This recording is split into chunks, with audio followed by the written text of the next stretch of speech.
Welcome to But Jesus Drank Wine. And other stories that kept us stuck. I'm Mead. And I'm Christy. In this podcast, we'll explore the stories that kept us, stuck, wanting to drink and not wanting to drink all at the same time. Join us as we show you that freedom from alcohol does not have to mean a life sentence of misery and missing out, but actually means living an authentic life full of peace, joy, and purpose. Hi, everyone. I have no idea what you mean. Hello. Hey. Oh my gosh. Good morning. She's made her desk into a standing desk and she feels on top of the world. And now she's dancing or hula-ing. I don't know what's happening. She doesn't know either. This is something everybody knows that your posture is better when you're standing. I mean, at least like if you have neck issues like I have. Well, I mean, now this is you're not making me want to do my standing thing. Keep talking. Let's see if I can do it while we do this. Yeah, hit your little button. So this is not revolutionary that standing is better for your posture, all of those things. And I have been told for my neck, look at you. Oh my gosh. You guys, I hope you're watching this on YouTube because Christy, it looks like she is going down the elevator. Let's see if I can get. Oh, this does feel nice. Also, you need to go higher. There, that's good. Is this high enough? That's good. Hello, darlings. Yes, look at this. Look at us go. Now, the thing is, if you get motion sick and you do watch on YouTube, then I will move a lot. So, oh my gosh! But you have to keep your mouth. You have to keep your mouth close to the mic, otherwise you sound like in a submarine. I'm just telling you for the listeners. I know. For the readers. Look at this. Look at this. Oh, Lordy. Okay. Welcome to But Jesus Drank Wine, where we don't even know what we're doing today. So I've heard for so long from the many different doctors I've seen about this neck issue that I have. It's residual from a car accident I was in years and years and years ago, back in 2006. And I've tried different setups. I've bought all the, different desks or whatever. I've never been able to really find anything that just solves the problem. And I've also given up and I'm just like, forget it. I'm going to keep sitting and whatever. And I've tried different stools. I've just tried everything. I'm just going to be a sitter because standing does not make me feel any better, but it's because I didn't have the right setup. And this is where, and so I didn't learn anything new by going to this new doctor recently who's like, I want you to stand while you work. That was not new to me. That was not trying differently because I knew this. But here's the deal. The pain is bad enough now that I'm willing to do anything. I'm willing to try anything to feel some relief from the issues I'm having with my neck. And so my point is, that's how we get to be on this journey too, where it was the same thing when I was looking to find freedom from alcohol. The discomfort or the so-called pain of where I was stuck had to be great enough that I was willing to open my eyes to trying something new or different. In this case, it's not new or different. And that was where I was getting stuck. My mind was saying, but you've already tried the stand-up desk Mead. You've already tried that route and it hasn't worked. It was a matter of still trying different setups, tweaking here and there. And that's what's great about this journey. When we're trying to find freedom from alcohol, try different things, see what works. And maybe the pain isn't great enough yet if you're still in that place of kind of I'm stuck here, but I'm not finding my relief. Or maybe you just haven't landed on the thing that is going to help you, but keep praying about it and keep staying open to the possibilities. Or go back and try the same things that you've maybe tried in the past. That's the thing too. We can go back and revisit old things that maybe didn't work 6 months ago.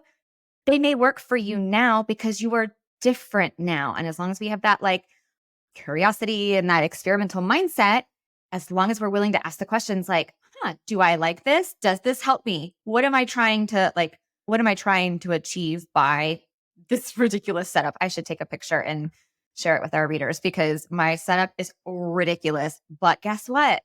I feel like $1 million. I finally found a solution for where I was stuck with neck pain that wasn't getting better and was getting worse through the amount of time I sit behind my desk doing coaching and podcasting. There you go. And now I'm going to curtsy. I love That's it. all. I love it. I love it. I need whatever you are on right now. I know, right? Literally, it's stand-up desk world. And it's also oversized sweatshirt day. Like, who doesn't love an oversized sweatshirt? I was so pumped to like throw on an oversized sweatshirt, probably because I have on, like, now I have on my, like good running shoes that are really good for my feet because I'm standing all day. And I'm just, it's made a difference. It's made a difference. Happy for you, babe.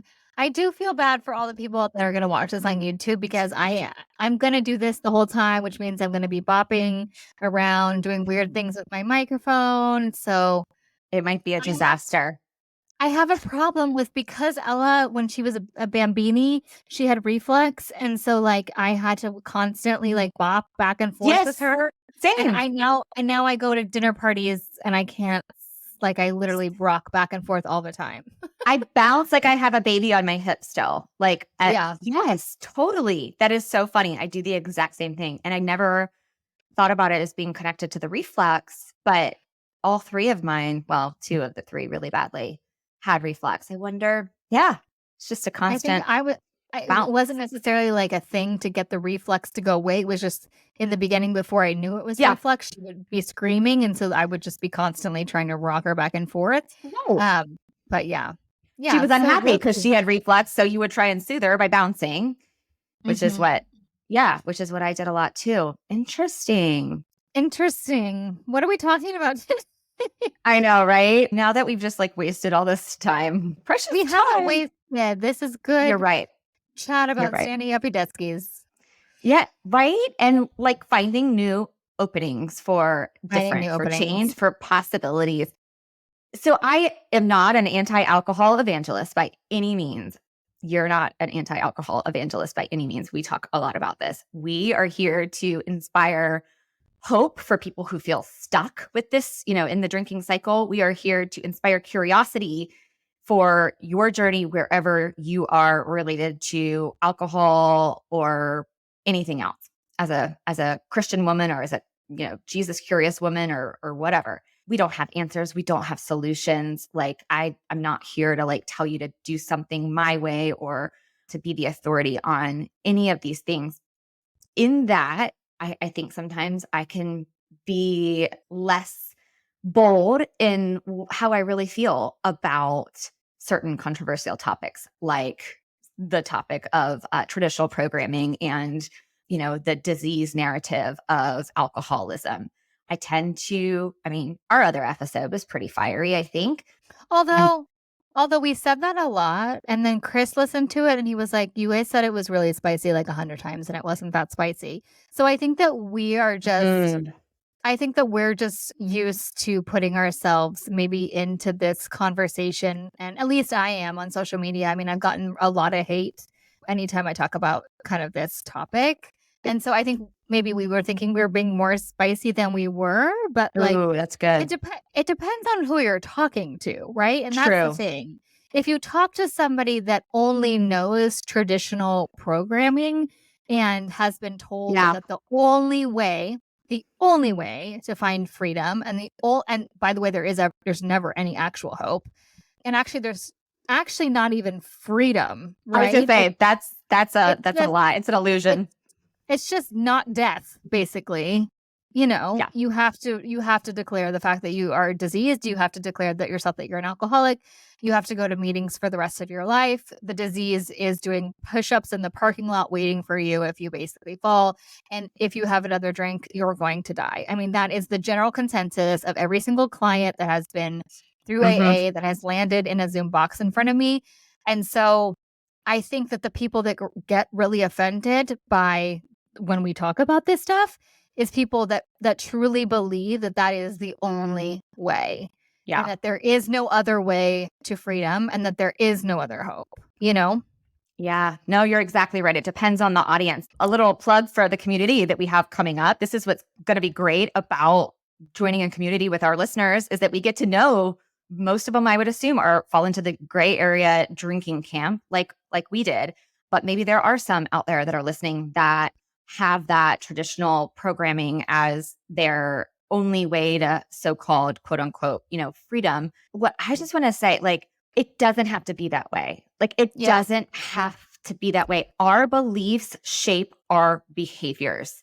And if we buy into this idea that alcoholism is a disease, which the literature talks about it being a disease narrative, by the way. If we buy into it as being a disease, how does that shape your behavior? How does that shape your future? And I get really, I think, passionate about this topic, even though I maybe hold back because for whatever reason, I don't want to get the hate.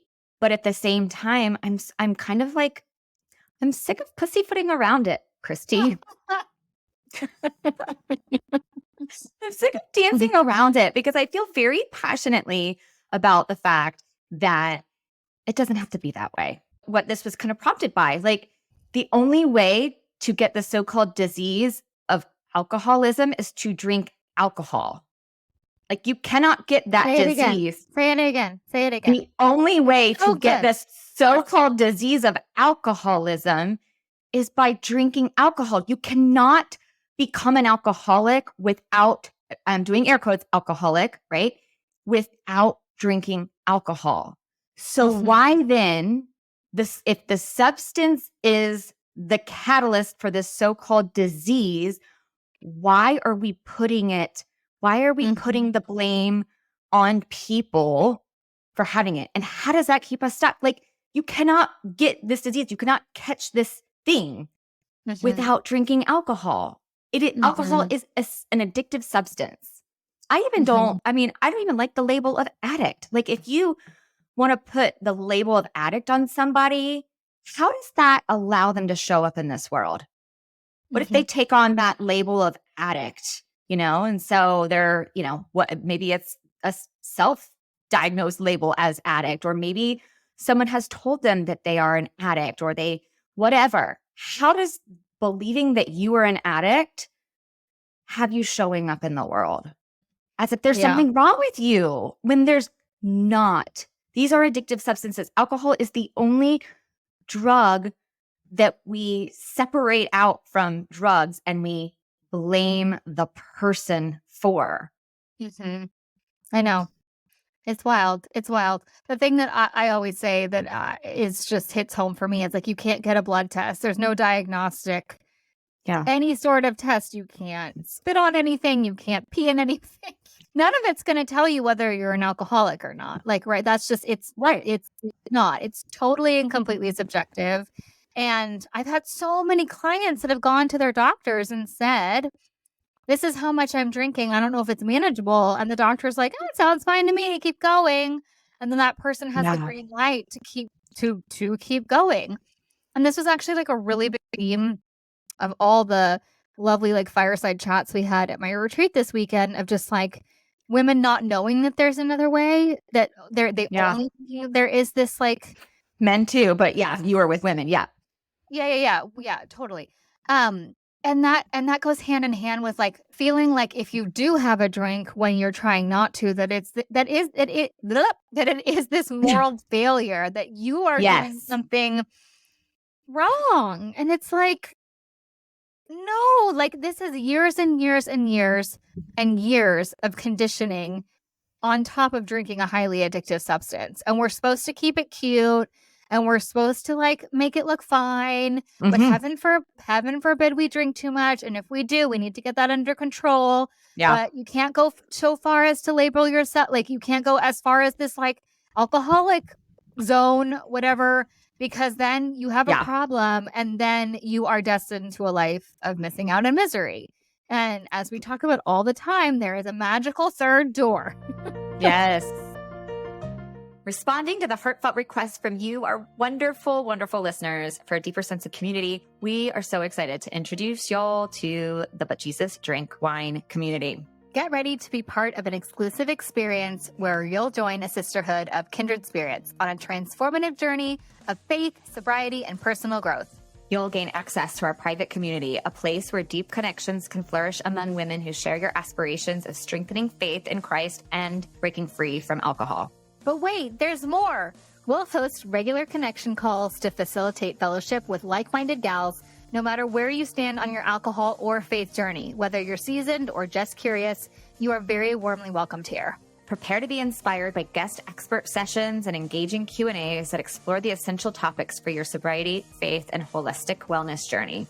Don't miss out on securing your spot. Click the link in the show notes to learn more. We can't wait to see your beautiful face in the But Jesus Drank Wine community. Yes. Yeah. And make no mistake, the reason why we have the beliefs that it is not this big deal, especially I think as us as moms, like I always go back to picturing marketing execs sitting around a boardroom table. The story that I heard from someone who was in that industry back in the 90s, who sat around that boardroom table with marketing execs before wine coolers were invented. And they had their next target audience, teenagers. And they studied teenagers. They studied what they bought, what they liked, what they did. They studied teenagers so that then they could craft something to sell to them. By the way, that's why they made wine coolers, because it had to be something that tasted good if they were going to buy it. They did the make no mistake, like they did the same thing for us, like, the suburban housewife. Like they sat around the same table and studied us, what we buy, where we shop, what we like, what we don't like. They poured so much into researching us so that they could then dress up ethanol and put it in pretty bottles and sell pretty accessories with it and all the little like wine charms and all the things, and it's okay, and Sunday fun day and rosé all day. They did all of that and we bought it hook, line, and sinker. Mm-hmm. We bought it. But guess what? We don't have to keep buying it, you guys. Like this. You're fired up. I know. Look, friends, when you give me a stand-up desk when I'm not sitting down, I get loud and I get very loud. It's too much. But I do feel very passionate about this because I think I'm sick of kind of like dancing around it, pussyfooting around it. Like, yeah, it is something where we were targeted. We bought it. We fell for it. Guess what? We don't have to stay stuck or imprisoned by that, like, or, lining their pockets anymore. There is a different way. Let's talk about the hats that you give alcohol. Let's talk about what those beliefs are. Let's talk about how you're managing your stress and your time. And, there's so many conditioned responses we have. And when there's a trigger, there's a response. If the response is wine, okay, let's untangle that. Let's create a new way of responding to triggers. And then eventually triggers aren't even as triggering anymore because we have this greater capacity. But let's stop throwing gasoline on the fire by taking where we feel stuck and where we feel anxious and all of and adding to it. If you never drink alcohol, you will not have a problem with alcohol. Like, it's that simple. People who have never touched it cannot become quote unquote alcoholics. And neither can we, or do we have to be, because I call BS. Yeah. Yeah. And you bring up a good point of like, just don't drink it, which can sound like that's super easy. And it's obviously like not easy all the time. Oh, yeah. But, No. I know what you're saying, but I just wanted to say, because this has been coming up a lot this week with clients. And because like, when you like have those weeks where you've just like repeated the same thing over and over again. Yes. I've repeated. There's been two themes this week. Well, there's been three. Two themes. The first one is nothing changes if nothing changes, right? Yeah. So if you're looking for a sobriety coach or a wellness coach or whatever, like that person is not gonna just like wave a magic wand and like make you stop drinking. Like you've got to take personal responsibility and do the work and probably make several tweaks to your schedule. But like in a good way of being intentional and like inserting things that bring you joy and actually like allow you to relax and make you feel like you're being rewarded, and it's going to take effort. Yes. Yeah, but you do, and you have to look for those things, but that can be like a really exciting I literally can't today. you are literally on like some sort of like stand-up speed, and I'm about to fall asleep because I've been looking at bad book covers all night. Where was I? Yeah. Nothing changes if nothing changes. And honestly, I don't remember what the second thing I was going to say. Well, that's good though. But that's exactly right. Like you have to have that. And I didn't mean to say like if you never drink alcohol, like you can't have a problem with alcohol, as if like the people who are listening who are stuck in the drinking cycle, that's the solution. That is not what I meant. I meant like for absolute clarity. It just kind of like hit me. Like that is the biggest hole for me in the argument of alcoholism as a disease is, if you never pick it up, you can't have that. So how are those people different anyway? Taking the blame off of people and how people can get so stuck. But the exploratory mindset, the experimental mindset, it reminds me of the listener question we had that the gist was that her mom is triggering her in the drinking sense. And we don't know if that means that like her mom's, stressing her out and that's causing her to want to reach for the wine, or if her mom is, drinking the wine and then it's triggering these memories or thoughts of like, these beliefs. But if you use that curiosity, that exploratory mindset, experimental mindset going into that situation, going into this journey, you're going to uncover things that help you break those tethers. There's like these like strings that are all attached to why we think alcohol is necessary. The strings that were put there by those are marketing execs sitting around a table who studied us and knew how to sell to us. There are all these strings that we've got to break, but they're not broken until we start exploring it and start experimenting with different possibilities for movements out of stuck. Yeah, so true. I remember what the other theme was. One of the gals on the retreat was talking about how she just never could get like wrangle moderation Millie. And I thought it was so funny because I feel like we all end up going through these periods of time where maybe we have a little bit of like, maybe you've just come off dry January, right? And you're not sure like what you want to do next. And like me, a lot of the times I did dry January, I went right back, tried to moderate, and it didn't work. And so just the theme this week has been like, that's a theme for a reason. And most people can't do that whole thing of moderation Millie. And not to like use our good friend Millie's name, because that's not what we're trying to do. Just thinking like, poor Millie. But like, you need alliteration. It doesn't work for most people, but that's not necessarily your fault. And that doesn't necessarily mean that something's wrong with you. And it doesn't mean that you have this disease. It's because of the way that alcohol is designed. And taking 31 days off, right? Unless you've done it with a really different conscious mindset, probably isn't going to like move the needle in the way that you think and view alcohol. Yeah, that's exactly right. And I was connecting with a woman the other day who she's a dietitian, and she was saying there was a new study that talked about how the two foods, so to speak, that most saw this increased risk of colorectal cancer after they looked at all of these food substances or whatever. And it boiled down to alcohol. They put that in the food substance category, and white bread. And there was like a marked increase of your risk of colorectal cancer from eating white bread and drinking alcohol. And it's like when we have that conversation about, about alcohol and the link to cancer, I even think about that and I'm like, of course it's not good for us, right? Like it's ethanol. It's a substance that, by the way, back in biblical times when Jesus did, so to speak, drink wine, when they drank wine, it was something they put into the water to kill the bacteria, make it safe to drink. Except for like nowadays, it's so much more alcohol content than it was back then.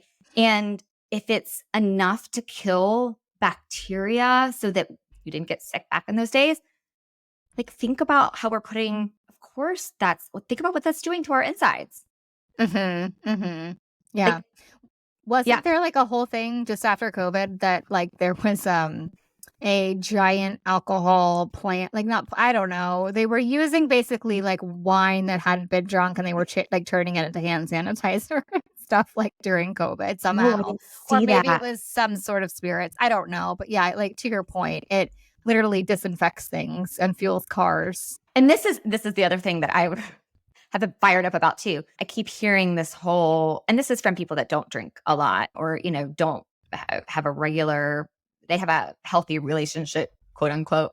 I've got a lot of air quotes going today with alcohol. Maybe they drink once a month or whatever, and, a glass or two or whatever. I like the taste. I like to have a glass of wine here and there because I like the taste, or I like to have a bourbon because I like the taste, or I like to have whatever it is because I like the taste. Like I call BS on that. I'm usually like, yeah, like, and I don't say anything because I'm not going to engage in some kind of like sparring match with somebody over how that is not possible. But pay to see that. I'll do it right here today, right now. What I want to say is the reason why you think you like the taste is because you're like, notice how I said, you think you like the taste. You think you enjoy the taste of it, because this is the challenge I would love to throw out there. Go 90 days without a single sip of alcohol and then have a sip of alcohol. Tell me if you like the taste of it. Do that. Somebody prove me wrong here. My point being, the conditioning comes when you do that thing over and over again. First of all, our taste buds become desensitized to it. We get used to the taste. We acclimate to the taste of it, so it's not repulsive. It's like now having not had a sip of alcohol in 5 years, just the smell of alcohol literally turns my stomach. I can smell it when I was flying back from California. I could smell them serving wine or whatever they were serving in first class. I was back behind first class, several rows. I could smell it the minute the beverage service started. Like I didn't know it had started until I smelt it. Okay. Like I could smell, like our senses are dulled when we drink. And that's one of the greatest gifts of being free from alcohol, is that my senses are so much better now. Taste, smell, all of it. Except for when alcohol is around, because it's so freaking strong to me. But my point being that when we say like we like the taste of it, it's not humanly possible to like the taste of it unless we've been conditioned to believe that it tastes good.